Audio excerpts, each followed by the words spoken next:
I'm very happy to open this session of another lecture in the lecture series of the Ezri Center. We are very privileged to have our guest speaker today, Mrs. Geneive Abdo. She's an author and analyst in the liaison for the United Nations Alliance of Civilizations, a project created by the UN Secretary General to improve relations between Western and Islamic societies. Ms. Abdo has just completed a new book which will be published in late August by Oxford University Press, Mecca and Main Street. That's the title, Muslim Life in America After 1911. Is the first detailed investigative work of the Muslim community in the United States since the attacks of September 11 in 2001. Before joining the United Nations, Ms. Abdo was a journalist. Her 20-year journalism career centered upon coverage of the Middle East and Islamic world. From 1998 to 2001, Ms. Abdo was the Iran correspondent for the British newspaper The Guardian and a regular contributor to The Economist. She was the first American journalist to be based in Tehran since the United States cut off ties with Iran in the aftermath of the 1979 Islamic Revolution. Her insightful stories over nearly 3 years, ranging from interviews with jailed dissidents, student rebels, and clerics under house arrest, revealed the inner working of a regime shrouded in secrecy. The story, which made international headlines, prompted published threats of imprisonment by the government. Ms. Abdo was forced to flee the country in 2001 and is not allowed to return. From 1992 to 1993, Ms. Abdo was based in Cairo as the Middle East correspondent for the Dallas Morning News. During her assignment, she reported from Algeria, Syria, Lebanon, Iran, and the Persian Gulf. From 1990 to 92, Ms. Abdo worked as a correspondent based in Moscow for Reuters. From there, Ms. Abdo traveled on assignments to Central Asia, Afghanistan, and Georgia.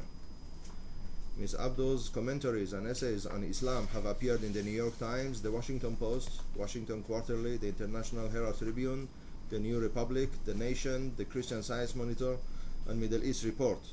She has been a commentator on Now with Bill Moyers, National Public Radio, the BBC, the Jim Lehrer, NewsHour, Oprah, the Canadian Broadcasting Corporation, CNN, and other radio and television services.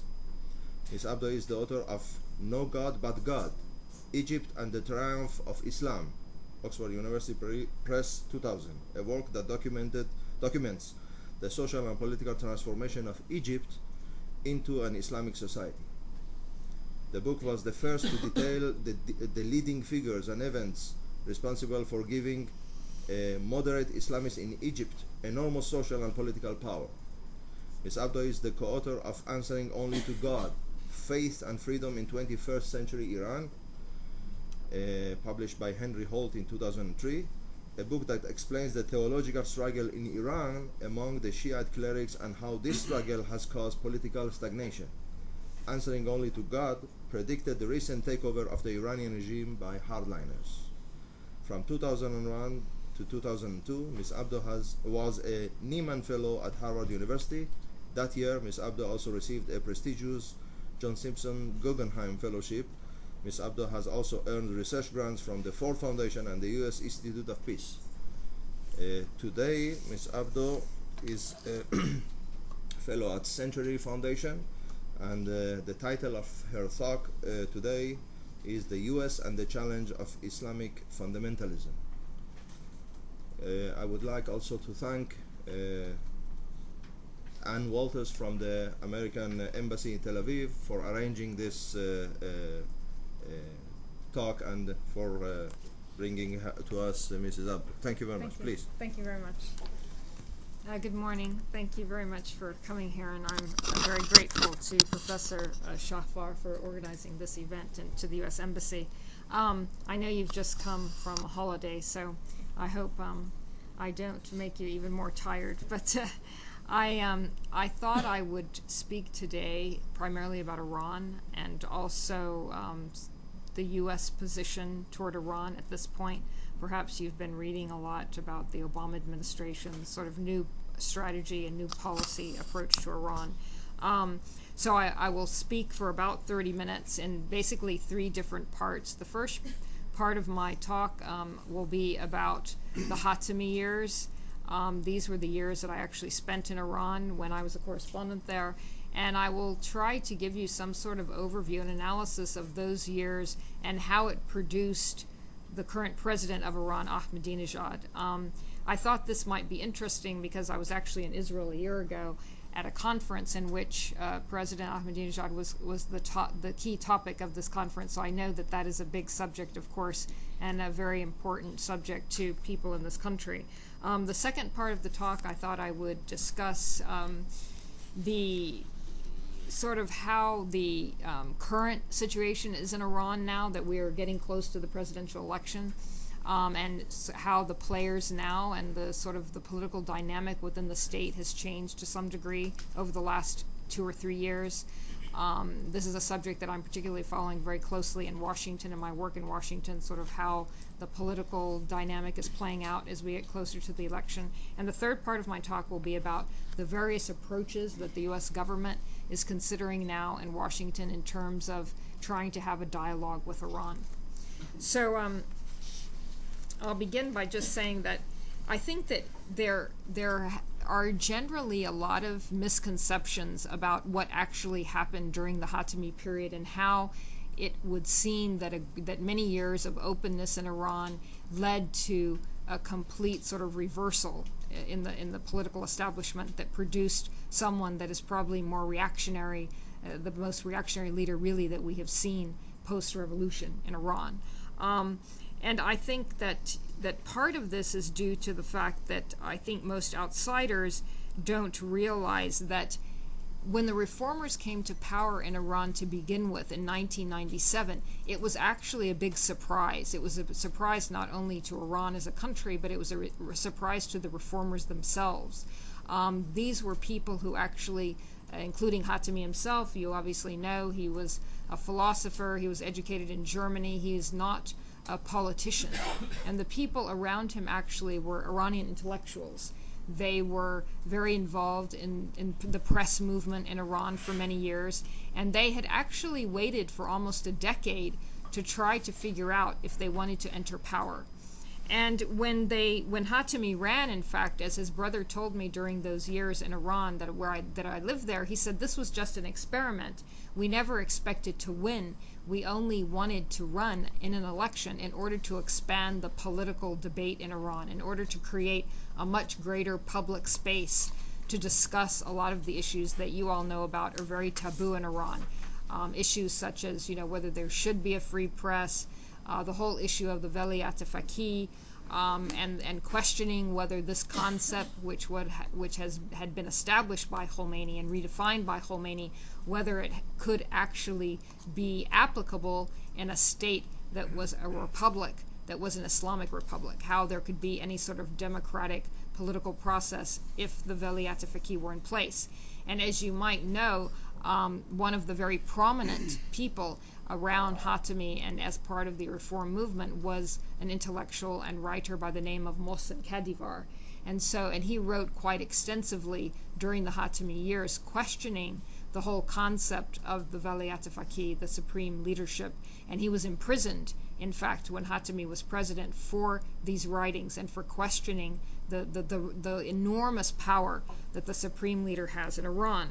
So I'm telling you these stories because this was the climate. These were a group of intellectuals who suddenly found themselves inside the presidency. And to be perfectly honest, they didn't know what to do with the power that they had acquired. And this is why you saw, for example, an explosion of the press movement in Iran. You might recall reading that during those days there were as many as 100 new newspapers and journals that had been established by very young Iranians. It was a very exciting time actually to see this in Iran because the society had never experienced a free press like this before. When I was there, I would visit some of the offices. Many of them, they didn't have computers. They were just writing on little typewriters, and it would take them a long time even to transmit there were scribbled stories into a publication. And so this was the nascent press movement, and that was very, very much part of Khatami's presidency. But the problem was that once the hardliners began to realize the power that they were losing, they quickly regrouped and they quickly reorganized. And as you probably know, one of the first sort of responses to Khatami's presidency was that the judiciary, which of course is controlled by the supreme leader, began closing the newspapers. And so you had, what happened to some degree is that the press movement was the first attempt by Khatami and the reformers to change society. But the problem was that they were never able to move beyond that. And the conservatives used their own powers over the state. And remember that the president, of course, in Iran has very little power according to the constitution. The president is fairly powerless, so it is the supreme leader who controls most levers of the state. So once the conservatives regrouped and began taking over the state again, unfortunately, the judiciary began imprisoning journalists, and the whole press movement was shut down. And I think that, of course, the great turning point of his presidency was the student riots that occurred in 1999. And during that time, I covered these riots. I was on the streets in Tehran, and the students were very frightened. The riots only lasted 6 days, and as you probably have read, there was harsh repression against the students.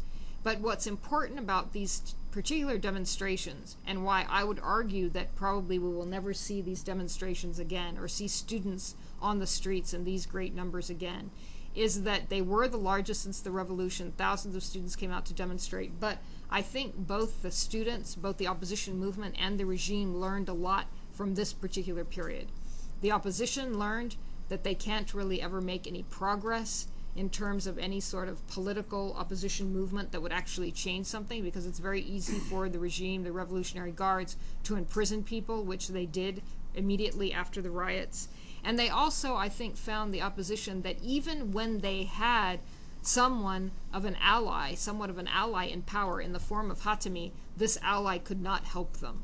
Khatami, after the riots, as president, was fairly powerless, and in a very great moment of his presidency, that was really the turning point of his presidency, in the town of Hamadan, 10 days after these demonstrations, he stood before the students and basically condemned them for their demonstrations, even though this was something that his campaign and his reformist movement had promoted.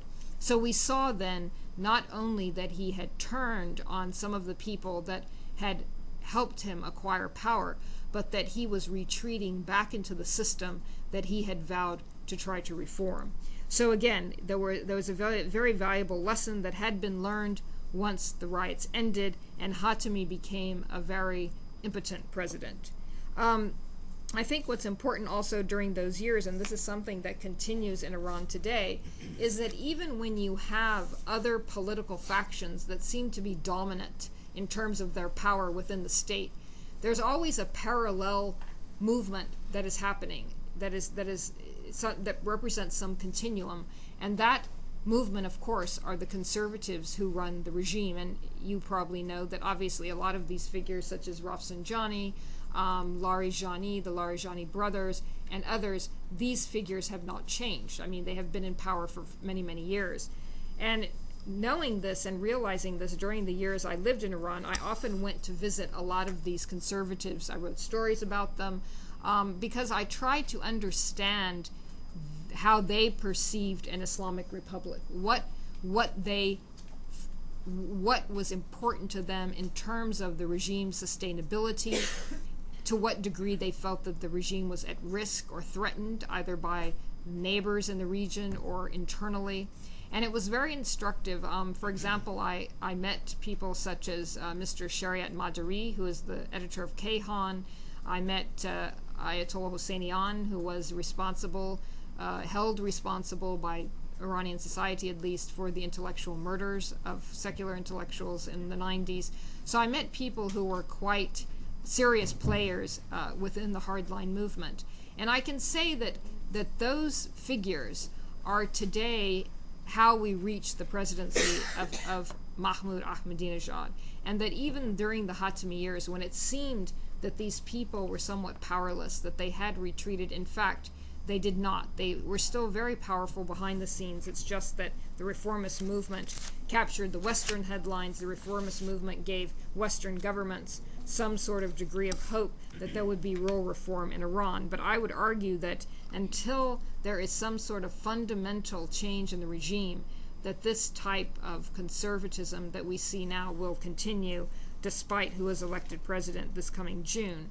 The other point I think that's important to note about Iran, generally speaking, is that they, just as Iran's policy toward the world, toward Israel, toward the United States, just as it has always represented a continuum since the revolution, and because many of you are studying and analyzing this topic, you will notice that there has not been really a shift in Iran's foreign policy toward the West in general since the revolution. I mean, we have seen attempts in the mid-90s, for example, under the Reagan administration. There were some attempts by Rafsanjani to try to have some sort of rapprochement with the United States. It didn't work out. There have been different series of negotiations, but for the most part, Iran's foreign policy reflects a continuum.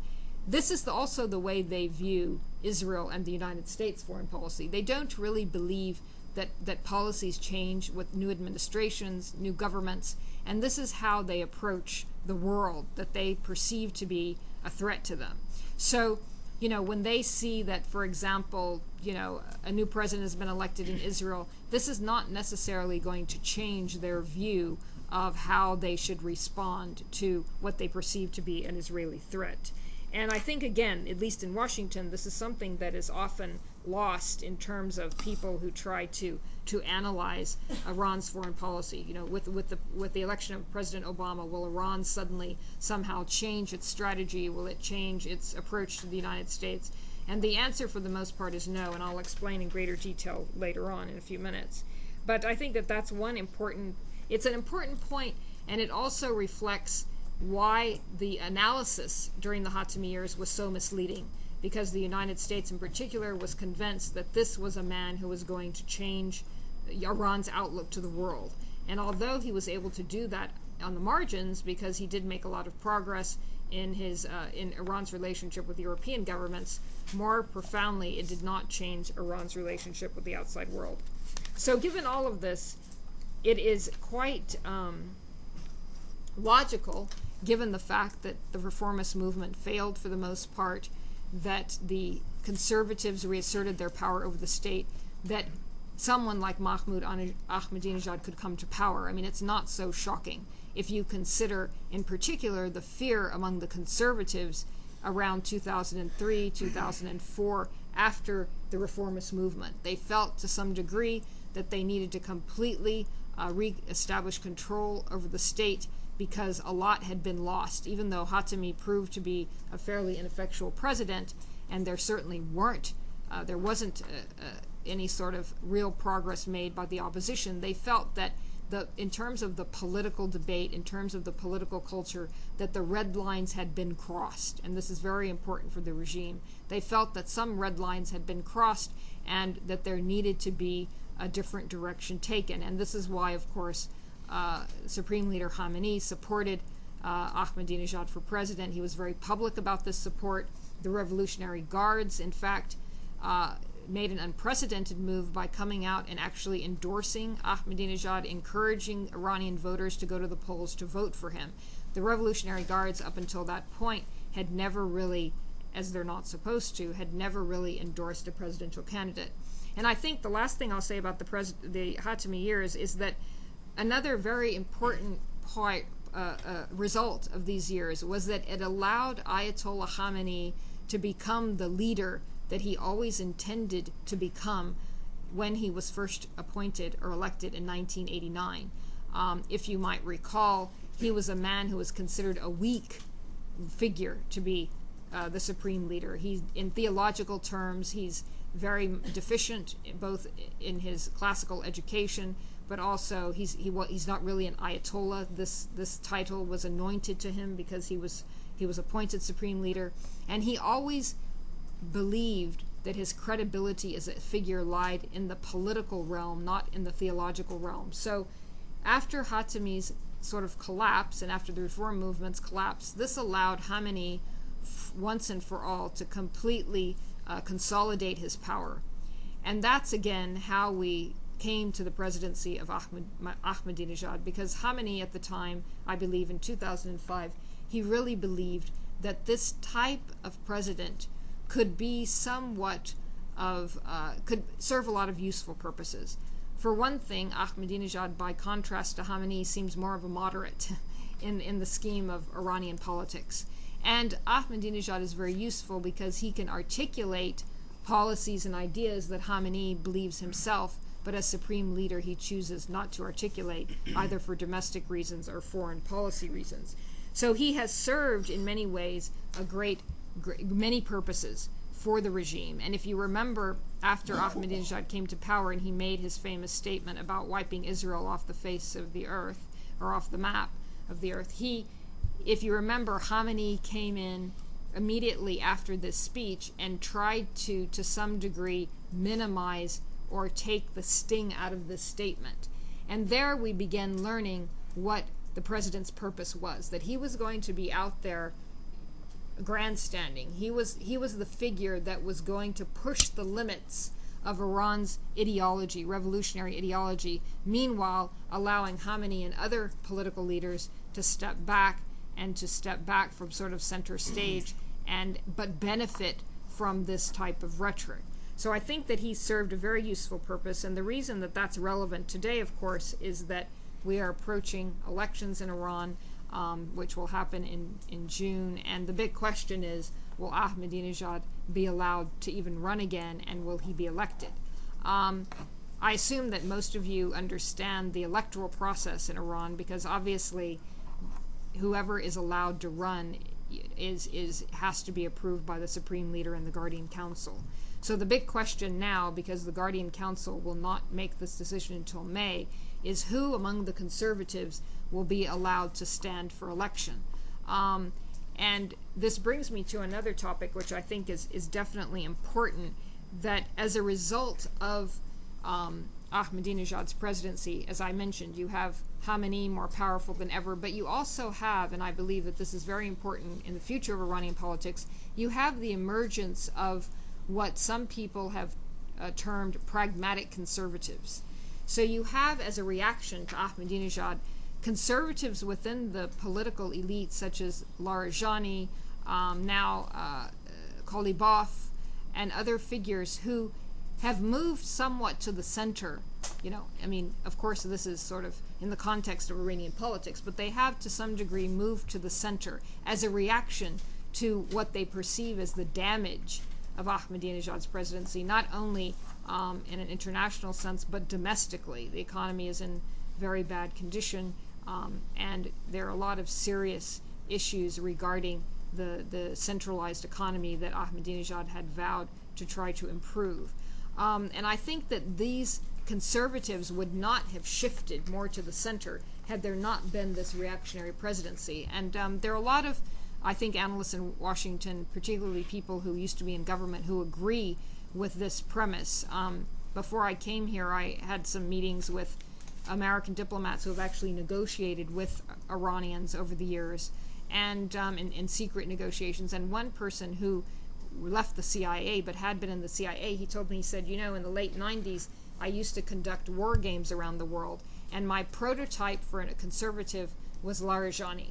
He said, I would tell everyone, this is, if you need some sort of model of a conservative in Iran, this is the man, Larijani. And he said, today we can't say that that's true any longer.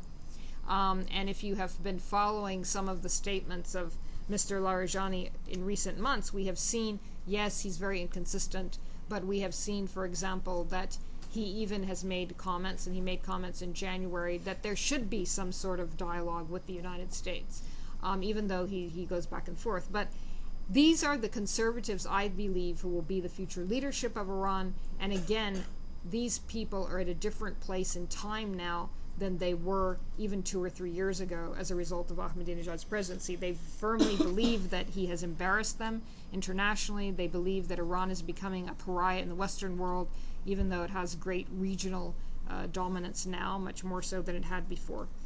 So I think that those are some of the results of the presidency that we are seeing now, and there's a big question as to whether Khamenei will decide that Ahmadinejad can serve many useful purposes again, or whether it is time to choose a conservative who is more pragmatic. I don't believe that, for example, Mir Hussein Mousavi, who is also running for president, I don't believe that he's necessarily a serious candidate. But the regime, of course, has to allow a reformist candidate to run to give the impression to the outside world and also to Iran internally that these are free and fair elections, because the regime believes that it is legitimized by having some sort of pretense of a free electoral process. So given, I guess, where we are in Iran today, the question is, what does the United States do? We are now a few months before the election, and as I'm sure all of you have read, President Obama has vowed that there will be a different relationship with Iran. That difference has not been defined yet. We don't know if this means that eventually there will be normalization of relations. As far as normalizing relations, we don't know if that's the end goal, but we do know from people inside the administration and from his public statements that he is in agreement that there should be some sort of dialogue. And I think that on the Iranian side, that there's a lot of confusion. If you follow events in Iran very closely, there's a lot of confusion for a lot of reasons. Former U.S. negotiators, for example, who have negotiated with Iran over the years, have told me something that's very important, which is that for Iran, having discussions with U.S. diplomats is in and of itself a reason for them to negotiate. So in the past, during the Reagan administration, even during the Clinton administration, when the United States diplomats were negotiating with intermediaries that they thought could deliver messages to the regime, Iran was in favor of these discussions because, particularly in regards to Israel, it was a way to say, well, we are now part of a negotiating process. And now more than ever that Iran feels that there is some threat from Israel, it's more important for Iran now than ever to be involved in some sort of negotiation process. Not necessarily because they believe that they will make concessions in the end, but only so that they believe that this will sort of stop the watch on any sort of Israeli military attack, particularly on their nuclear installations. So this is something that people in Washington are considering. If they start this process, the problem is, will they gain something in the end? That it can't just be a process whereby Iran engages in talks for the sake of talking, which is something that they have been famous for doing in the past. The other great concern in Washington now is, of course, the Arab states and Arab governments. And, you know, we've just had this whole controversy of Egypt arresting people that they've charged as being part of a Hezbollah cell inside Egypt, inside Cairo. They allege that the Muslim Brotherhood is involved, which is a very interesting development because there's always been a big question of whether the Muslim Brotherhood has been involved at all with Hezbollah. So we also now have another sort of part of this entire complex foreign policy question is, you know, now the Arab states, of course, are putting pressure on the United States to do something about Iran's rising role in the region. And I assume also they're, of course, putting pressure on the Israeli government as well.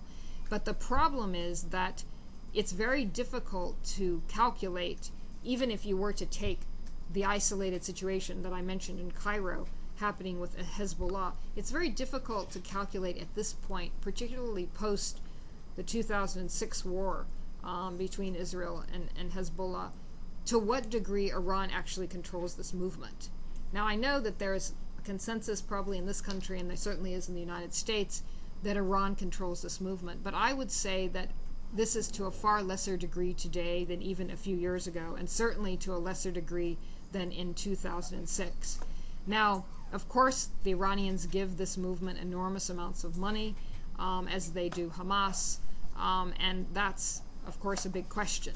But in terms of trying to deal with the movement in the absence of trying to deal with Iran, and that's where they are, of course, intimately linked. But in terms of Hezbollah's activity as a political movement, I would argue that Iran has a lot less influence today than it had, particularly even a decade ago.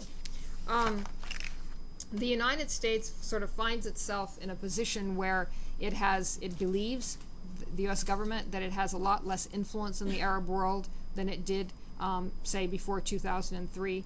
And I think both the Arabs and the U.S. government are fearful that Iran is filling this void in the Arab world.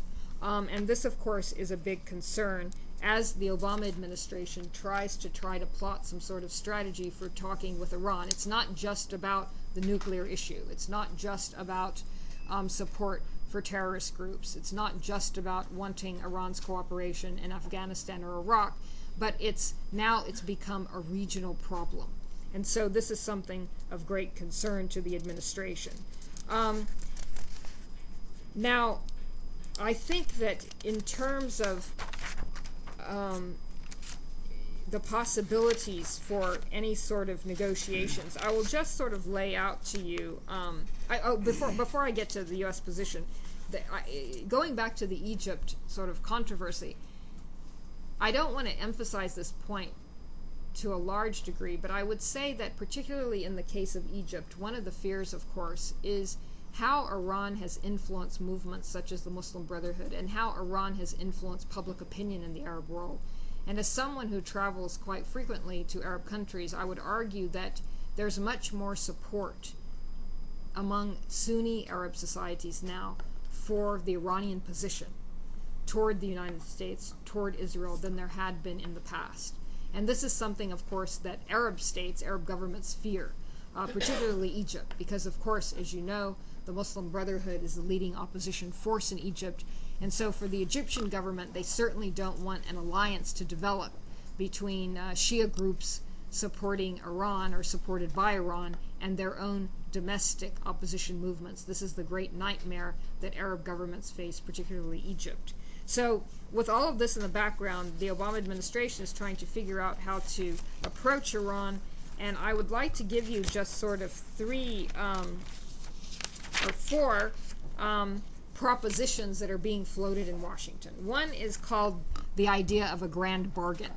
And this idea is being advanced by, we would say, doves in Washington, people who believe that if you want to have some sort of contact with Iran, if you want to try to encourage Iran to suspend its nuclear enrichment program, that you need to lay all the issues out on the table at once. Afghanistan, Iraq, support for terrorist groups, position toward Israel, and then, of course, the nuclear issue. And try to present it in one sort of negotiating strategy.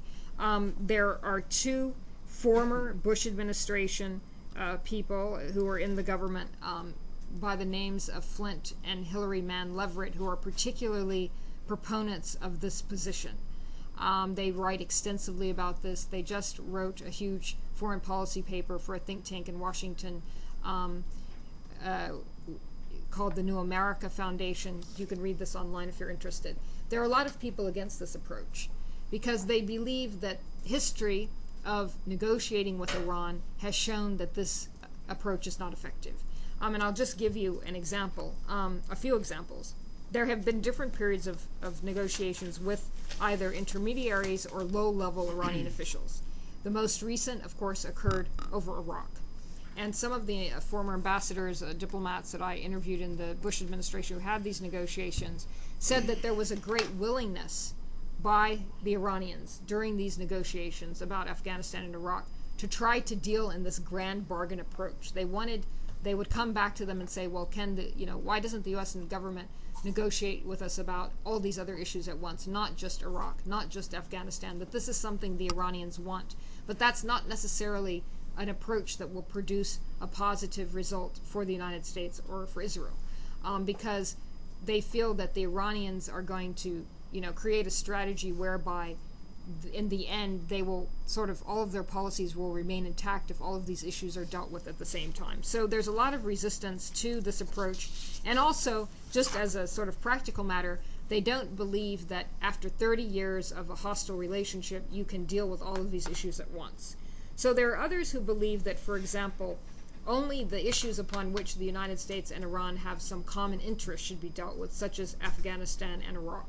And that if you could use that as an approach, if there are progress made on these issues, on this track, that eventually then you could talk about the nuclear issue. That's the second proposition that's being floated.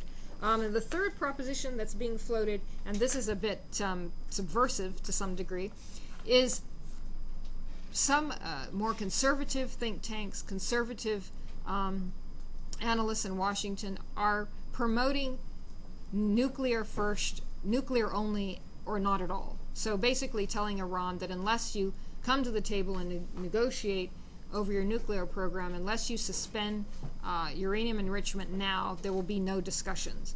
Now, most people, I would say, and I'm included, believe that this is a completely unrealistic approach. I don't think that Iran, and I don't know if you've read the press just over the last week or two, they celebrated their Nuclear National Day. Khamenei made a big speech about their nuclear program. I don't really think that we can be optimistic at all that Iran is going to suspend uranium enrichment now as it did in 2003. I think that's absolutely a non-starter, particularly because now they're operating from a position of weakness, of strength in the region, not weakness as they were in 2003. But the reason that this idea is being floated to some degree in Washington is that some people are hoping, and one of the lobbying groups that supports this position is AIPAC, is hoping that that will end any talk of talking to Iran.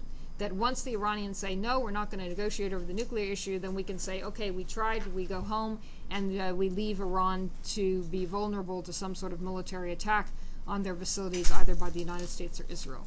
So these are sort of the various ideas and propositions that are being floated. I do think that the administration is looking for some sort of new approach, and we don't know at this point, how that will be defined or what the direction is for the future. But so I'd like to just conclude there, and thank you very much. Thank you. Well, thanks very much for a very insightful lecture. Now, with your permission, the floor is open to questions. Yes, please. You said at the beginning of your lecture that you don't think that Iranians really take negotiations as something that can lead to a meaningful, consequences. Or so, what do you think that the American approach should be? Because all the things that you talked about were about negotiations and how to contact the Iranians. So, what do you think that a good approach could be to really get to a meaningful conclusion about the nuclear process? Well, I think that most people agree probably at this point that, as I said, if the nuclear issue is first, that it's sort of a non-starter. But the other option that I didn't mention was that there is a belief that, okay, talk to Iran about these issues that they see that there's an interest for them. They want the U.S. government, for example, to unfreeze their assets that were confiscated after the revolution. So there are carrots that the United States can present, which I'm sure are being presented as we speak, as a possibility for some movement. And I think the feeling is that, okay, maybe they won't stop uranium enrichment, but maybe they will favor more transparency in the future. And that's a goal. Okay, obviously, because the inspectors, the IAEA inspectors that have come to Iran, they don't feel obviously that there's any sort of degree of transparency to make people feel comfortable enough that we know what the stage is, what the status of their nuclear program is. So that could be one thing possibly that would be negotiated short of stopping or suspending uranium enrichment.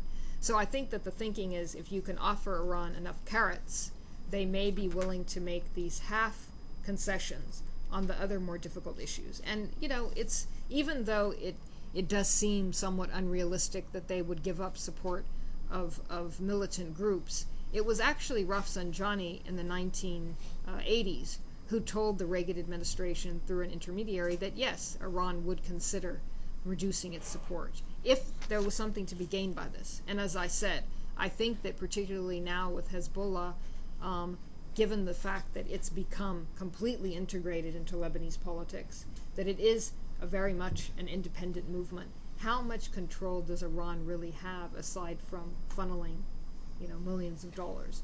So I think that on these kinds of issues there could be some sort of movement, and that's what at least the people I talk to, of course I'm not in the US government, this is what they're trying to assess, is how can there be some movement, even if the ultimate goal, which is to stop their nuclear program, cannot be achieved. Yes, please. Yes. Could you say something about Iran's relationship with Syria? This is not a topic that I generally research, so I'm a bit reluctant to comment upon that. But I think that it is safe to say, just generally speaking, that we have seen President Assad, we've seen his willingness, particularly after in 2003, during the window when he really believed that there would be a real sort of different relationship with the Bush administration when they were cooperating on Al-Qaeda and other issues. He was optimistic that there would be some movement from Washington. And I think that now there's a new administration, the Syrians are more hopeful that that will happen, that what they thought was going to happen under the Bush administration in 2003 could be possibly something that is happening with Obama. And as you know, there have been all sorts of high-level delegations. Senator Kerry was in Syria recently. There have been a lot of high-level delegations to Syria. So I think that, again, if the Syrians think there's something to be gained, and also if the Syrians, of course, are involved in any sort of peace deal with Israel, this is going to affect their relationship with Iran. It has to. And I think that, if the United States and Israel wants to sort of sever this tie between Iran and Israel, the Syrians have to see that there is some benefit in doing that, both by Israel and the United States. Yes, please. Yes. Thank you for it. Could you expand a little more about the position of Iran in Afghanistan and Iraq, and a little more on the relationship between the Shiites and the Sunnis in this connection? Well, I think in the case of Iraq, what has been interesting, I guess, and generally speaking, is that the Iranians thought, in part because history is so important in the Iranian psychology. I mean, the way that they perceive the Islamic Republic, the way that they view their role in the region. I believe that at the start of the invasion, they really thought that their Shia brothers, were going to sort of quickly fall into line theologically. And that the historic corridor between Najaf and Qom would once again, be reconstituted. They have seen that that hasn't happened, obviously. And even though the clerical establishments in both countries are quite interconnected to some degree, they have seen that the Shia population in Iraq really is not all that fond of the mullahs in Iran. Nonetheless, I think that Iran, of course, has enormous presence now in Iraq. And this is a big concern, of course, if the United States, if the Obama administration decides on a troop drawdown, what that will mean for Iran's influence. It has great influence within the Iraqi government, of course. So these are some of the issues, again, that would be part of any sort of negotiations with the United States. And this is a great concern. What's going to happen when the United States presence is decreased. In terms of Afghanistan, Iran of course, has always been opposed to the Taliban. And I don't think that will change anytime soon. Iran is threatened by the Taliban's power in Afghanistan. And its re-emerging power is of great concern to Iran. So I think that, again, that's an issue upon which the United States and Iran have some common ground. I don't think that they want a militant state, controlled by the Taliban again on their borders. And I think also, even in terms of sort of what the perception is of groups such as the Taliban. It's not really good sort of PR for Iran. You know, I don't know if you've read recent stories about even President Karzai now supporting legislation regarding women in Afghanistan. The recent reports of, you know, women under sort of the control of their husbands and the restrictions on female behavior, their sexual practices.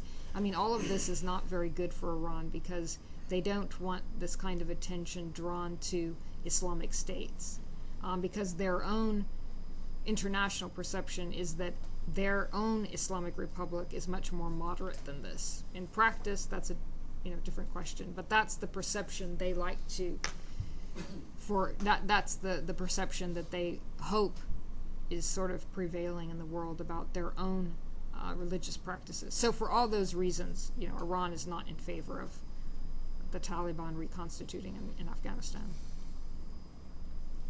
Yes, Dr. Sindawa. Thank you for listening to the my question about the Shiitization process in Syria. We know recently there is a wide process of Shiitization inside Syria, especially among the Alawite. Did Iran take a part in this process? We know that the ambassador of Iran, Muhammad Hassan Akhtari, all the time he visit all the Shiite centers in Syria and pay a lot of money. Do you know about this? I don't know about this specifically, but I will tell you that as a form of policy, yes, Iran has always supported the Shia in Bahrain, in Syria, in the region in general, and that's something that has been a long-standing strategy, you know, post-revolutionary Iran. If I don't know specifically about this case that you're speaking about. I mean, I don't have first-hand knowledge of this, but this has always been Iran's policy, so it's not all that surprising. I mean, that's why, of course, the Saudis aren't exactly, you know, I mean, that's one of the many reasons that there has always been tension between the Saudis and Iran. I mean, not only because of the Shias inside Saudi, but, you know, because of the sort of different. Any more? Yes. You mentioned before that. Speak up a little bit. Sorry. You mentioned before that Khomeini benefits from Ahmadinejad grandstanding, because then he backs away from what he said. How does that work? If Ahmadinejad makes outrageous comments like wiping Israel off the map, and then Khomeini backtracks from them slightly, what does that give him? Well, it gives Iran the opportunity to continue to instill fear in the world, to give the impression that they're a threat. And I'll be more specific. During the last few weeks, as they marked again National Nuclear Day, and they unveiled a new manufacturing plant in Isfahan.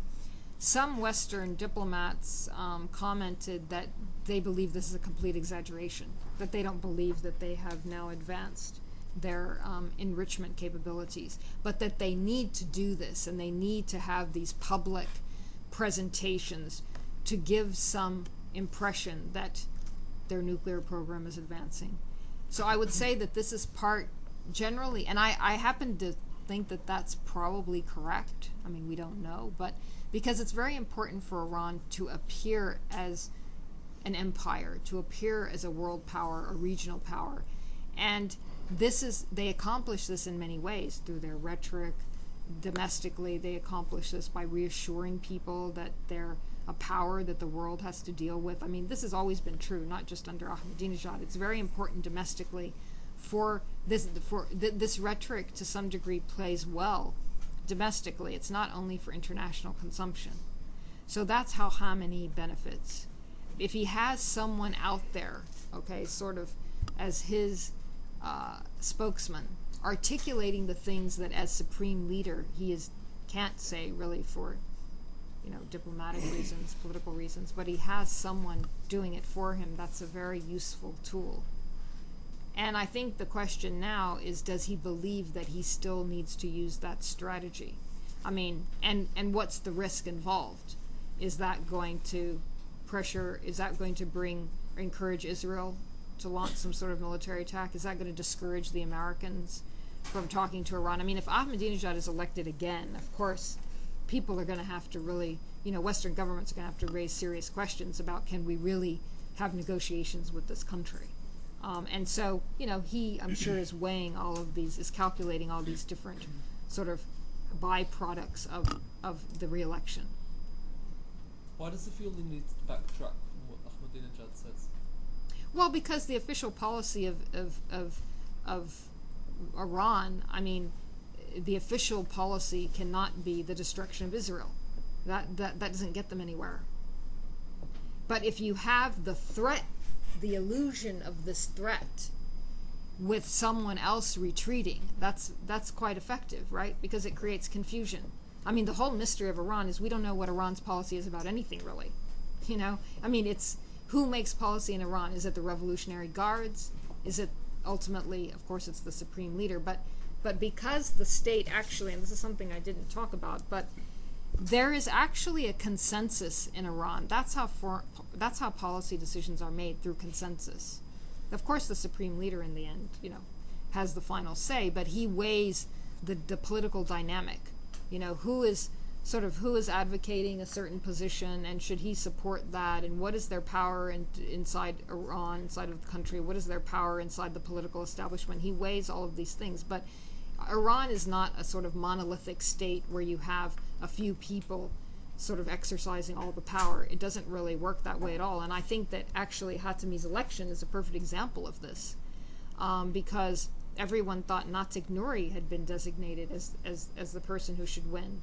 And then Rafsanjani went to Khamenei and said, we have to allow the people's vote to be counted. We have to have a legitimate election. Hatami is one. You have to allow him to become president. And because Khamenei sort of calculated at that point, well, I mean, when I was in Iran, I actually read some of the documents and the exchanges on this issue. And Khamenei weighed all the different, he calculated, okay, it's a safer bet with Nazik Nouri, but how much public opposition is there going to be if Hatami is denied the presidency? See, that's a long way of answering your question, but my point is that discourse in Iran and public and the rhetoric is extremely important. It's how they advance their revolutionary ideology. It's how they even talk to the world. I mean, if you notice, what I thought was fascinating recently is when President Obama delivered his Nowruz message to Iran, for the first time, Khamenei used a public address to answer him. It didn't come from Ahmadinejad. Generally, it would be Ahmadinejad sort of answering in this very sort of less than, transparent way this gesture from the United States, but rather it was Khamenei who answered directly, and that's very important. When we take the last, Shachar, and after in the next list, presidential campaign in 2005, the voting percentage was very low. Yes. Then the Basij and the Revolutionary Guard intervened and in favor to Ahmadinejad and bring him to power. Do you see this coming in the June election again, especially after the reformist candidate that was in favor, Mousavi and I think it's possible. I mean, I think that basically, and again, I would argue that the Hatami presidency sort of taught the regime a lesson. Okay, that if we don't really control the process, the result could be something that we can't live with. So I think that there will be some sort of consensus as to, right now, as far as I know, unless you know differently, I think the candidates so far, Mohsen Rezai sort of announced last week that he's probably running. We don't know, that he's running, and Kolibov said he's not running. So we have, and then there was a meeting a few weeks ago with Larijani, Rezai, and Kolibov they said would basically decide among the three of them who was going to run, and then from that we got the announcement about Rezai. So I don't know if Larijani's running, probably not. And then you have all these marginal figures. So now we have Mousavi, Ahmadinejad, and Rezai, as far as I know. I don't think anybody else is announced. The main candidates. The main candidates. Okay, and that's an interesting choice, because I would assume that if Khamenei decides that Rezai is better for U.S. relations, for the relations with Israel, then maybe that will be the choice. I think also, if you notice, that Ahmadinejad has been a lot more conciliatory in the last weeks, and he's not only sent various gestures to Obama, but if you notice, he's sort of toned down his rhetoric, right? And that must mean because he sees that this is not playing very well as we get to the run-up of the election. So it'll be interesting to see. I mean, I would assume that those are probably going to be the three leading candidates unless something unpredictable happens.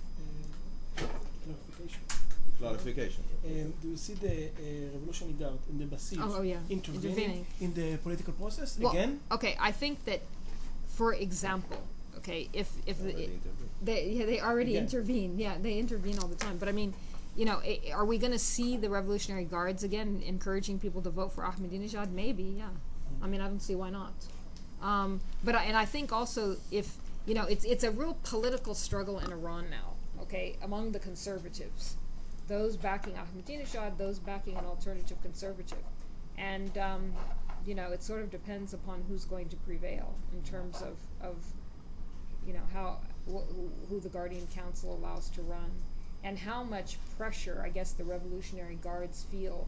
I mean, I think Rezai isn't exactly a threat to the establishment, right? So I don't think if he were to win, in quotes, that there would be that much of a need for this kind of intervention as we saw when it was a race between Rafsanjani and Ahmadinejad, who were two completely different political figures. Okay, thank you. Last question, Mrs. Shira Mosadi. What is your impression about the atmosphere of the street and society in Iran? Like, who is running, not running, that there is ambiguousness in the society? What is your impression? Well, I'm not allowed to go back to Iran, so I have not been in Iran since 2001. I do speak with a lot of Iranians on a regular basis, and I think that people there, they're fearful of an attack by Israel. By Israel? Yes, by Israel. And I think that they are and for that reason, they're very concerned about who will be elected president, because they're fearful that if it's Ahmadinejad, that will encourage an Israeli attack. And they feel that they want the country to come out of isolation, at least in terms of its isolation in the West. And that's something I think that's very, very important, particularly to the young generation. And so that's why they're interested in the election. And as you rightly pointed out, there was very little enthusiasm in 2005. But I think that you're seeing a lot more enthusiasm now from the Iranians I've spoken with and just from reading things, because people feel that a lot is at stake now. And so they're hoping that the leadership makes the right decision. Okay. Many of the leaders of the Sunnah in the Arab world say that there is a cooperation between the USA and the Shia represented by Iran against the Islamic movement's militant. The Sunni. Against the Sunni. It's against the Sunni. How Iran says about that? The regime of Iran says about this. For example, the cooperation against the Taliban in Afghanistan and against the Sunni militant in Lebanon and in Syria. Oh, that there's cooperation with Iran? Cooperation between, the Sunni says that this is a cooperation between Iran and the USA against the Sunni. Okay, so Sunni. The Sunni militant movements. I mean, I think that there's been ongoing cooperation on the Taliban issue, but I'm not familiar with other cooperation between the United States and Iran. I mean, I can't imagine that the United States is trying to cooperate with Iran on say the Muslim Brotherhood. Maybe the Al In Iraq. Qaeda. Yeah, maybe Al Qaeda. Right? Qaeda. Yeah, no, Al Qaeda for sure. I mean, and I'll just tell you a short story because I know we don't have time. But I was told by I'm doing a research paper on U.S. sort of secret negotiations with Iran since the revolution, and I was told by former U.S. negotiators that, in fact, after the invasion of Afghanistan, that Iran identified Al Qaeda people and was willing to turn them over to the United States. But this is just what I'm told by negotiators. I don't have any independent information, first-hand information, but that the administration, mostly Rumsfeld and former Vice President Cheney, were against this, and they didn't want to cooperate. But that at that time, in these secret negotiations, Iran presented lists of the suspects they would capture. They even, in one meeting, presented their passports. So they had identified these Al Qaeda people, but the U.S. administration did not want to cooperate on this ground. Okay. Well, you and final. Ido Zelkovic, please. Our expert on Palestinian issues. Okay. Thank you first of all for this lecture, but I wanted to ask something about inner American politics. Okay. Do you think that the conservatives still have the tools to make impact on the Obama administration in everything that regarding to the Iranian regime? And secondly, if you, I want to hear your opinion, if Israel will decide to take an independent acting against Iran, I mean military or politically, will the U.S. administration, especially the Obama administration, will back Israel up, will backing Israel on this move? And maybe thirdly, These are three questions. regarding to the Israeli-Palestinian negotiation channel, does America, the U.S., taking by and large the Iranian willing or the Iranian interest inside this issue? I mean, right now Iran is the main supporters or the main founder of the Palestinian resistance movement, especially some of the Islamic factions. Does the U.S. taking care or to notice the role of Iran inside this issue and what she's trying to do in order to Put pressure. stand against them? Yeah. Good question. And I finish with my question. Okay, thank you very much. Great questions. I mean, trying to in any way quantify the effect of, Jewish lobbying groups in the United States is a very difficult issue. And I'll try to be more specific. I mean, of course, there was a lot of support for Obama within the Jewish community when he ran for president. There was a lot of criticism when he appointed Dennis Ross as the envoy to Iran. There is some sort of popular wisdom that there will be the administration will be tough on Iran for this reason, given the background in which Dennis Ross comes. However, although I have not spoken to Dennis Ross personally, I've been told by people close to him that in fact he's the one that wants to make a deal with Iran. I don't know, that he was appointed because of this, because he believes that sort of the more right-wing lobbying groups in the United States, AIPAC being one of them, believes that they're wrong, that he does not believe that there should be some sort of isolated attack on Iran, that he thinks that of course this will risks causing a regional war in the Middle East, and that he believes we need to talk to Iran now to put the brakes on either an attack by Israel or Iran's continuing support for Hamas and Hezbollah. So that's what I'm told Dennis Ross' position is. I don't know, and I'm just telling you this hearsay. I do think, though, there is enormous jockeying for it. Particularly a month or two ago, there was a lot of pressure in Washington from groups such as AIPAC to try to force the administration into a certain position. And when I told you, when I mentioned this option of the nuclear option, put the nuclear option on the table and tell Iran, if you don't talk about the nuclear issue, we're not going to talk to you, that's a position that AIPAC supports. Because they think that once Iran says no, then we can say, okay, we talked to the Iranians, now we have to try out other options. We gave them a chance. We told them they want to talk about the nuclear issue, we can have negotiations. If not, now we have to try a military strategy. And that's something that AIPAC is not subtle about. I mean, and they advance this position through think tanks such as the Washington Institute, Patrick Clausen, I'm sure you're all familiar with the writings of this expert, as well as a new think tank called the Security Policy Institute. And they published a paper about 2 months ago that basically, I'm simplifying it, but basically focuses on this whole idea that Iran has to be approached on the nuclear issue first. And that that's a more neoconservative kind of approach in the United States.